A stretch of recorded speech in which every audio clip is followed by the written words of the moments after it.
The current situation in the Middle East is ripe for world war as Saudi Arabia and Turkey are making strategic moves against Russia, amassing 350,000 soldiers, 20,000 tanks, and 2,500 warplanes near Syria, threatening a full all-out ground war and many people say a full all-out scale world war. Now in this video, we're going to give you the latest updates, the latest news of these important developments that are happening geopolitically, and we'll give you the real reasons why they are happening. But now, on this YouTube channel, for over 2 years now, we have been saying that ISIS will be the major reason why there will be a world war. We have been saying this for a very long time, mainly because we see ISIS right now. We saw this coming, especially with all the world powers and their conflict of interest, and the real story of ISIS, which has not been covered in the mainstream media in the United States. But ultimately, everyone is using ISIS as a justification. Russia is using ISIS as a justification to keep Bashar al-Assad in power.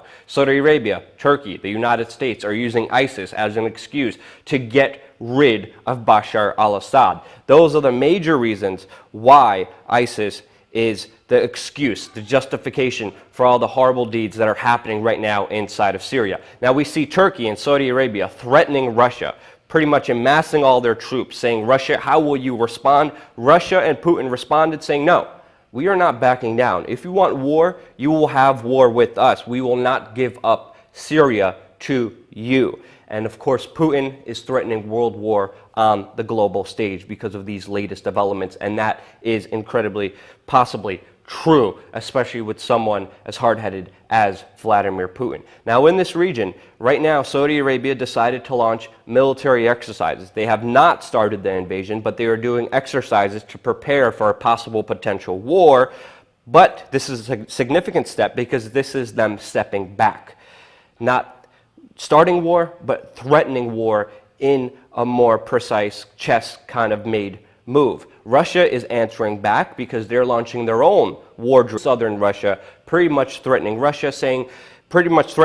Turkey, showing Turkey that they're going to be ready to amass a war on two fronts, inside of Syria and on the Russian border going against Turkey, showing that they will not back down in any way, shape, or form, which leads, and I think this happened, this kind of step back from war happened mainly because the United States and Barack Obama have been silent, have not made a clear decision whether they will lose Syria to Russia or will they stand by their allies, Turkey and Saudi Arabia. The United States and Barack Obama have not made this decision, and because of that, we are seeing a step back from this full all-out potential war. What's really more interesting, the people who pull the strings behind the United States foreign policy, like Henry Kissinger, who Obama's national security team even admitted they take their daily orders from Henry Kissinger, recently had a meeting with Vladimir Putin, and even according to Newsweek is saying that Kissinger is eerily silent on this very important meeting that he had with his good friend Vladimir Putin,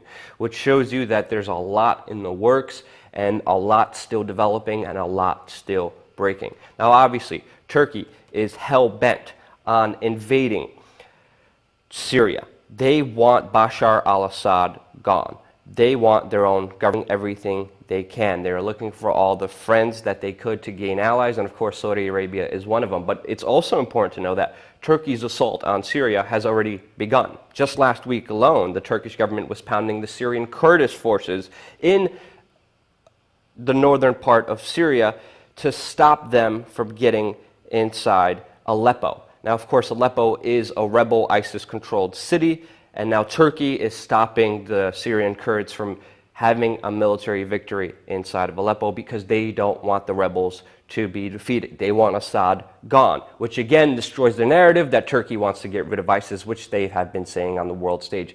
Will Turkey be able to pull this off?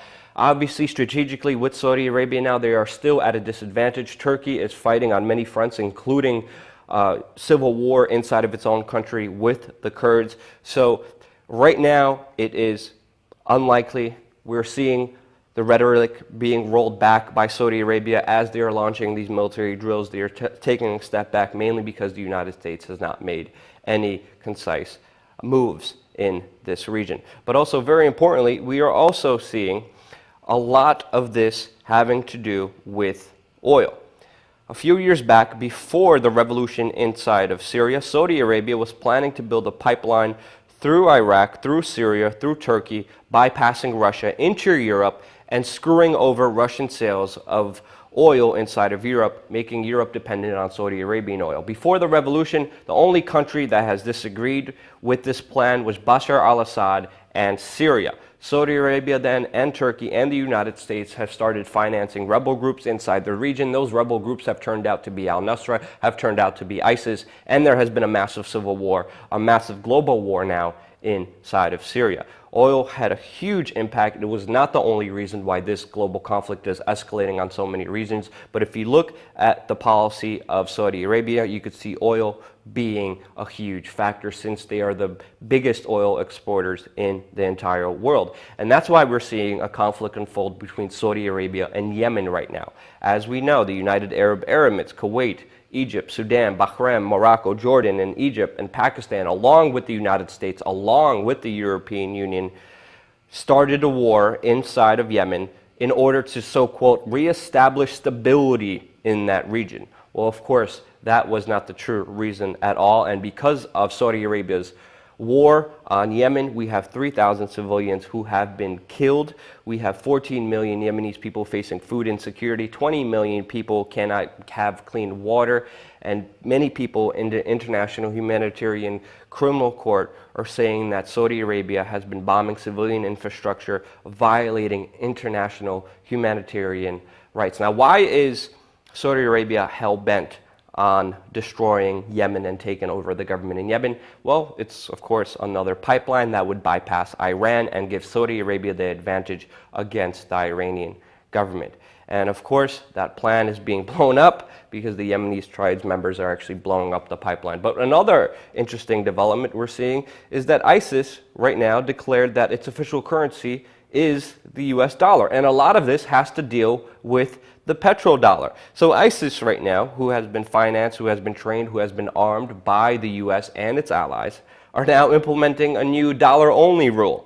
They also have to cut back on benefits for their fighters. They actually got rid of free energy drinks and Snickers for their fighters, mainly because they are losing.